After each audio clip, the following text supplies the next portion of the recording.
而個體重咧，好明顯係重咗，知道佢肌肉嘅質量咧好咗。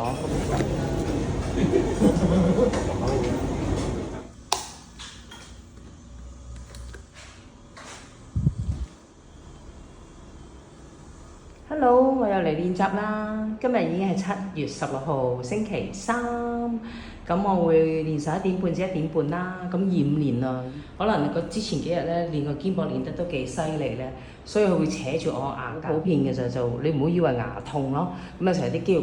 過緊啊，都會有呢個情況。想嚟處理就係呢幾樣嘢。經不過已經第35次啦，好熱啊，所以間房咧充滿蒸氣。佢而家仲濕濕地，我等佢乾啲我就開始㗎啦。咁我練住其他嘢先，手臂同埋個腿嘅肌肉，自己都覺得啲肌肉真係上到，而個體重咧好明顯係重咗，但係個形態好似差唔多，但係知道佢肌肉嘅質量咧好咗，咁啊係繼續堅持，繼續去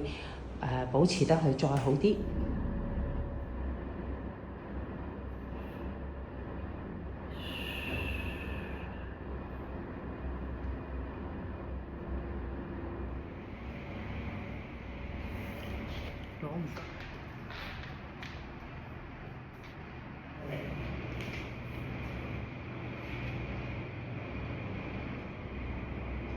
我差唔多夠鐘啦，開始唔想練啦，好攰啦，因為即喺個肩膊嗰度咧，集咗都頗多力量咯，所以你見到我而家啲肌肉都爆晒出嚟，都自己